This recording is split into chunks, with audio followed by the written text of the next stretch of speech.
Transom install part 2, glassing in the Coosa with vinyl ester. This was completed on January 16th of 2026. Hopefully you had a chance to watch part 1. Part 1 is where we determined that the transom needed to replace. And compared to the previous the four that we have done, this is much worse. There was a small area on the lip of the transom that was cracked, so it was decided to remove the small section just to see how bad it really was. It was bad, so the top lip was removed and an electric chainsaw was used to remove the rotten plywood.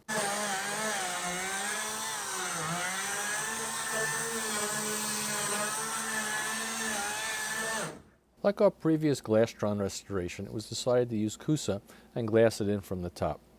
For us, it's just easier than pouring in a composite transom.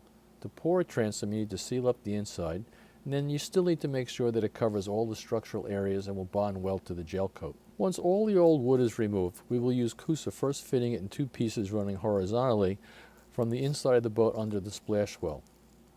1 long 3/4 inch piece is glassed to the top by fitting it from the inside, sliding it under the splash well and into the hollow space where the plywood was. Then another piece can be easily placed below it from the inside as well. A piece of cardboard was used as a template, and then it was cut in half so the seam or gap running horizontally will be filled in with the vinyl ester when clamped in place. Here is the first layer of 3/4 inch Blue Water Coosa. You can see the thin original gel coat.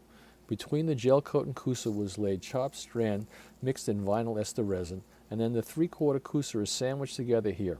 Here with the 3/4 inch plywood placed vertically down on the inside and then screwed together with multiple screws from the outside, utilizing the existing holes.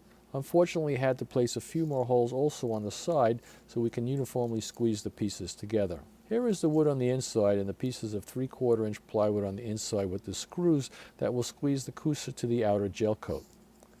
The inside middle piece of plywood is slid down from above with a little bit of extra to grab onto, and it sits in the track that is created when the original plywood was removed. Now for the second layer with a piece of 3/4 inch Coosa. A large piece will be slid down from above, and then the 2 corner pieces will be slid in from the inside. A layer of mat was placed between the horizontal and vertical pieces of Coosa and then clamped together. Here are the clamps along the top, and then a piece of the original plywood was cut so that we can screw it together and squeeze everything together.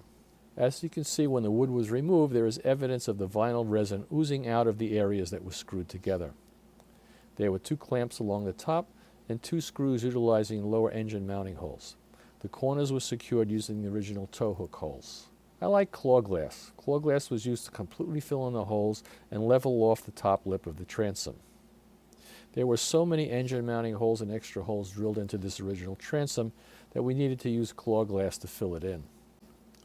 So when you look at it from the inside, you can see the Coosa is glassed to the splash well, the floor, and the sides using 1708 and woven roven.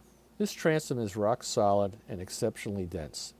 The next part will show how 1 inch Coosa is used for the back portion of the floor, and it's glassed perpendicular to the transom for additional support.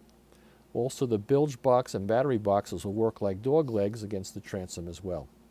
I hope you've enjoyed watching this brief video. In a perfect world, this part should have been done in 1 long day.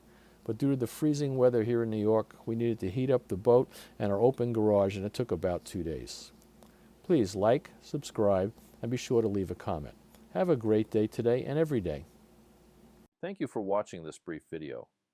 Please click on the like button, subscribe to my channel, and feel free to leave a comment. I usually respond to comments in 24 to 48 hours.